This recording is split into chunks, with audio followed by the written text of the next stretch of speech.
দি উলিয়াইহে প্ৰকৃতিক স্বজন কৰিছে ভগৱন্ত প্ৰভুৱে তাৰপিছত সেই প্ৰকৃতি আৰু ভগৱন্ত প্ৰভু মিলনত প্ৰথম পুৰুষ যিজন নেকি প্ৰথম পুৰুষ বুলি কয় মহত্ত কুমাৰ সেই মহত্ত কুমাৰ কথাখিনি কৈছে মহত্ত কুমাৰ জন্ম হৈছে আৰু মহত্ত কুমাৰ জন্ম হোৱাৰ পাছত তাৰ পৰাই প্ৰকৃতি কি বুলি কয় মহামায়া আৰু মহত্ত কুমাৰে মিলন হৈ তিনি তত্ত্বক স্বজন কৰিছে তিনি তত্ত্ব জন্ম দিছে সত ৰজ তম অৰ্থাৎ তাৰ পৰাই মায়া আৰম্ভ একমাত্ৰ প্ৰভু ভগৱন্ত স্বতন্ত্ৰ বাকী সমস্তখিনি পৰতন্ত্ৰ শ্ৰীমন্ত শংকৰদেৱ সংঘৰ বাৰ্ষিক অধিৱেশনৰ আজি প্ৰথমটো দিন আৰু প্ৰথমটো দিনতে আমি এছ.কে. যুৱ সমাজৰ পৰিয়াল উপস্থিত হৈ আপোনালোকৰ মাজলৈ আগবঢ়াই দিলোঁ তাৰ সামগ্ৰিক পৰিৱেশসমূহ প্ৰিয় দৰ্শক ইতিমধ্যে আপোনালোকে আমাৰ চেনেলৰ মাধ্যমেৰে কেইবাটাও ভিডিঅ' আপোনালোকে দেখিবলৈ পাইছে এয়া প্ৰথম দিনৰ দ্বিতীয়টো ভিডিঅ' আপোনালোকৰ মাজলৈ আগবঢ়াই দিছোঁ আপোনালোকক জনাব বিচাৰিছোঁ অধিৱেশনৰ মূল নামঘৰত ভাগৱত ব্যাখ্যা অনুষ্ঠানৰ এটি সুন্দৰ মুহূৰ্ত আপোনালোকৰ মাজলৈ আগবঢ়াই দিছোঁ আশা কৰিছোঁ আপোনালোকে এই ভিডিঅ'টোৰ জৰিয়তে বহুখিনি উপকৃত হ'ব আৰু আপোনালোকক অনুৰোধ কৰিছোঁ যাতে আপোনালোকে ভিডিঅ'টো শ্বেয়াৰ কৰিব আৰু এটি খুব সুন্দৰ কমেণ্ট আগবঢ়াব বুলি আশা ৰাখিছোঁ চেনেলটো যদি আপোনালোকে ছাবস্ক্ৰাইব কৰা নাই অনুগ্ৰহ কৰি ছাবস্ক্ৰাইব কৰি ল'ব অনাগত দিনত আধ্যাত্মিক দিশৰ লগত জড়িত থকা সকলো ধৰণৰ ভিডিঅ'সমূহ উপভোগ কৰি থাকিবলৈ আহক পলম নকৰি ভিডিঅ'টি আৰম্ভ কৰোঁ নাই আমিবিলাক যদি হওঁ আমি পুনৰ আকৌ জন্ম ল'ব লাগিব গতিকে তাক কয় কি বুলি কয় মৰা বুলি কয় এতিয়া প্ৰহ্লাদে সেইটোকে কৈছে যে হে প্ৰভু তোমাৰ চৰণত শৰণাপন্ন হৈ তোমাৰ গুণানুকীৰ্তন কৰিলে ভকত সংগত যদি তোমাৰ গুণানুকীৰ্তন কৰা যায় সেইজন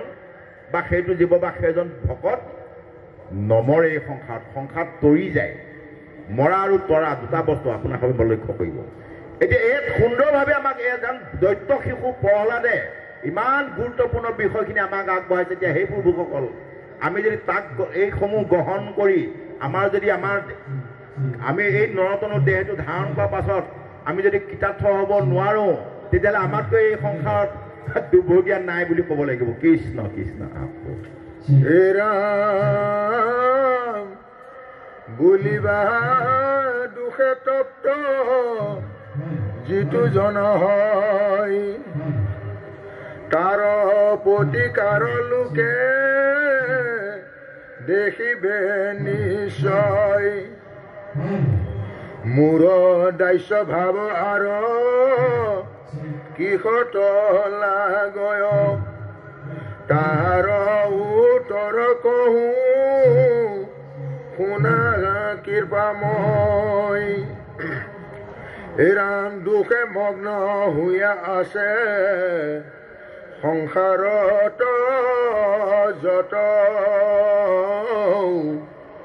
তাৰ প্ৰতিকাৰ আৰু নাইকে লোকত জিভাখানি সিও সুখ ৰূপ নুহি কয় ক্ষণ মাত্ৰ গুচি থাকে সিটো দুখ কৃষ্ণ প্ৰভুসকল প্ৰহ্লাদে কৈছে যে হে প্ৰভু এই সংসাৰত যিমানে ধনীজন নহওক যিমানে মন্ত্ৰী MLA প্ৰধানমন্ত্ৰী মুখ্যমন্ত্ৰী ৰাষ্ট্ৰপতি নহওক সকলোৱে কিবা নহয় কিবা এটা দুখ আছে অন্তৰ কিবা নহয় কিবা এটা দুখত দুখিত হৈয়ে আছে এই সংসাৰত কোনো সুখী নহয় আৰু এই সংসাৰত কোনেও কাকো জীয়াবও নোৱাৰে ৰক্ষাও কৰিব নোৱাৰে আজি মই যিমানে চিঞৰিব হৈ বাহাদুৰি কৰি নকলো এইগৰাকী আই মোৰ এইটো ল'ৰাৰ মোৰ বা মোৰ ল'ৰাটোৱে মোক যিমানে দেউতা বুলি নকওঁ বোলে এইটো দেউতা মোৰ দেউতা কালিলৈ যদি মই মৃত্যু সজ্জাত পৰোঁ মোৰ ল'ৰাটোৱে কেতিয়াও ৰাখিব নোৱাৰে কি লাগিলে প্ৰধানমন্ত্ৰী হওক সাধ্য নাই ৰাখিবলৈ আমি এতিয়া কিবা এটা আমাৰ ৰোগ হ'লে শৰীৰত দেহত আমাৰ কিবা এটা বেমাৰ হ'লে আমি ক'লৈ যাওঁ খুব বেছি গুৱাহাটী ভেলুৱাই কি বুলি ক'লে গুৱাহাটীলৈ যাওঁ GMCত তাত যদি মানে ভাল কৰিব নোৱাৰে ডক্টৰে ক'ব ভেলুলৈ যোৱা ভেলুলৈ যাওঁ মাটি বাৰী বেছি ধাৰ ঋণ লগাই বিভিন্ন প্ৰকাৰৰ টকা পইচা এমুঠামান লৈ এতিয়া ভেলুলৈ যাওঁতে যিজন ডক্টৰ আশাত আমি ভেলুলৈ যাওঁ সেইজন ডক্টৰ মই নে নময় বাৰু সেইজন ডক্টৰো মৰে যদি সেইজন ডক্টৰো মৰে তেওঁ নিজেই ৰক্ষা কৰিব নিজকে নিজে ৰক্ষা কৰিব নোৱাৰে আপোনাক বা মোক কেনেকৈ ৰক্ষা কৰিব তাৰমানে এয়া চব মায়া ভ্ৰম মৰুভূমিত যেনেকৈ মৰিচিকা মানে বালি মৃগৰ নিচিনা বালি চমক দেখি পেলাই মৃগ শহাপহুৱে হৈ নাই পানী বুলি হাবাদি খাই দৌৰি ফুৰে আমিও এই মায়া সংসাৰখনত থাকি বিভিন্ন প্ৰকাৰে ল'ৰা ছোৱালী তুলিম ডাঙৰ দীঘল হ'ব ভালকৈ পঢ়াম ডক্টৰ হ'ব ইঞ্জিনিয়াৰ হ'ব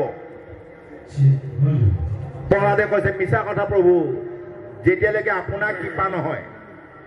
আপুনি যেতিয়ালৈকে কৃপা নকৰে তেতিয়ালৈকে আমাৰ এই সংসাৰত একোৱেই সাধ্য নাই এতিয়া প্ৰহ্লাদে কেনেকৈ কি কাৰণত ভগৱন্তৰ ওচৰত ইমানখিনি কথা ক'ব পাৰিছে সেইটোকো কৈছে যে আপোনাৰহে কৃপা আপোনাৰ কৃপা অবিহনে মোৰ সাধ্য নাই কিয়নো মই দৈত্য ল'ৰা দৈত্য শিশু গতিকে তৎসত্বেও যে মই এইখিনি ক'ব পাৰিছোঁ এয়া হ'ল আপোনাৰ কৃপা ঠিক তেনেকৈ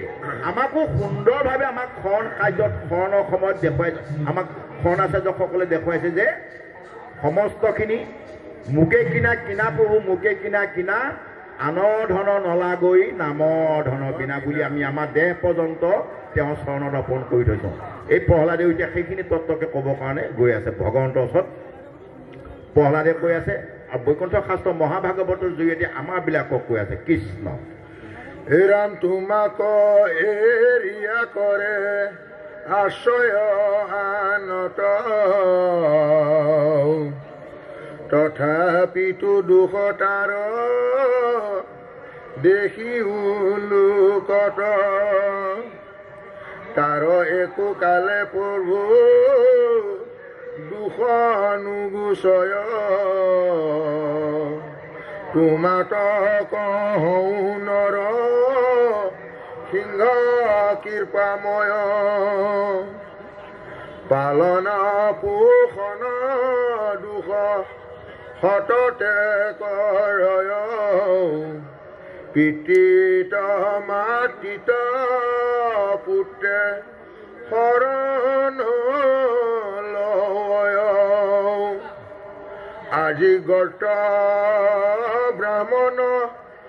আছিল পূৰ্বে কওঁ কাটিবাক লাগিয়া উত্তক বিকিলে কৃষ্ণ প্ৰভুসকল এতিয়া প্ৰহ্লাদে ভকতে হিৰণ্যকশিপু নৰসিংহৰূপী প্ৰভু ভগৱন্তৰ চৰণত তুতি মাধ্যমেৰে প্ৰকাশ কৰিছে যে হে প্ৰভু আমি বিভিন্ন প্ৰকাৰে ধন টকা পইচা আচাৰ্য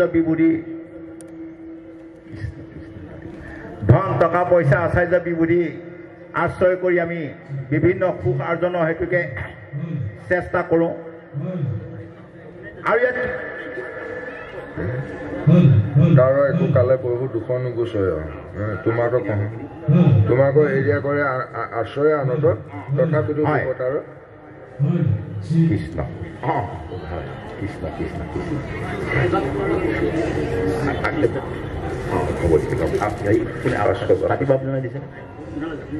আচ্ছা হয় হয় কৃষ্ণ এতিয়া প্ৰহ্লাদ ভকতে কৈছে যে হে প্ৰভু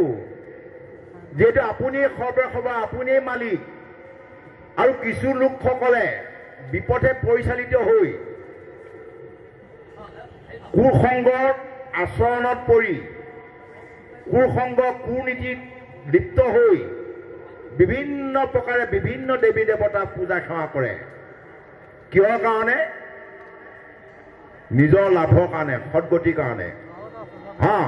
আপুনি কিবা এটা দেৱী দেৱতাক পূজা কৰিছে কিবা এটা ফল পাব কিন্তু চিৰস্থায়ী নহয় একমাত্ৰ প্ৰভু ভগৱন্তৰ হাততহে আছে 5 বিধ মুকুতি শালুক্য সাজুৰ্য স্বৰূপ সমীপ লীন মুকুতি বা নিৰ্বাণ মুকুতি এই 5 বিধ মুকুতি একমাত্ৰ প্ৰভু ভগৱন্তৰ হাততহে আছে বাকী কোনো দেৱী দেৱতাৰ হাতত এই 5 বিধ মুকুতি নাই কিবা এটা আপোনাক কোনোবাই শক্তি দিব কোনোবাই বিদ্যা দিব কোনোবাই টকা পইচা দিব পাৰে কিন্তু অস্থায়ী কেনেকৈ অস্থায়ী আমাৰ অসমীয়াত একোটা নিয়ম আছে আগতে বুঢ়ী আইতাহঁতৰ সৈতে আমি চোতালত বহি পেলাই মানে সাধু শুনি থাকোঁ আৰু সেই সাধু শুনি থাকোঁতে কি হয় কেতিয়াবা কেতিয়াবা আকাশৰ পৰা দীঘলকৈ তৰা এটা নামি আহে চিউকৈ নামি আহে নামি অহাৰ লগে লগে কি বুলি কয় টুটুটো কৈ থু পেলাই দিয়ে যদি সুধো বোলে কিয় থু পেলাইছ কয় বোলে এইটো পপীয়া তৰা নামি আহিছে এতিয়া পুণ্য মূল্য হ'ল সেইকণেই কেনেকৈ আপুনি কিবা এটা পুণ্য